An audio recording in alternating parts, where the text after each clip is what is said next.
Hey, I'm Jim Weber with your tropical update. Watching a couple of areas in the tropics. First one, down off the coast of South America, heading towards the west. Just a very weak tropical wave at this point. Hurricane Center putting about a 10% chance of some sort of development with this as we go through the next 2 to 5 days. And the big thing with this is it looks like the wind shear will start to increase over this region as it works its way towards the west. So really not a really ideal setup at this point.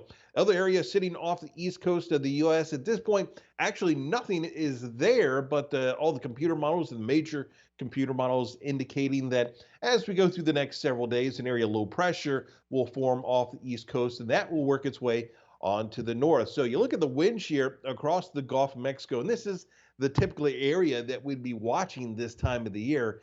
And there continues to be a lot of very strong wind shear across much of the Gulf of Mexico down into the Caribbean. So, yeah, there are a few tropical waves working their way on towards the west, but with the very strong wind shear and the limited moisture, remember, we've had a lot of this dry Saharan air layer, that dust working its way through many of these areas. And so that has really limited the moisture. And anytime you limit the moisture and you have the strong wind shear, you're really just not going to see much going on in the tropics. There's that one tropical wave down to our south and east.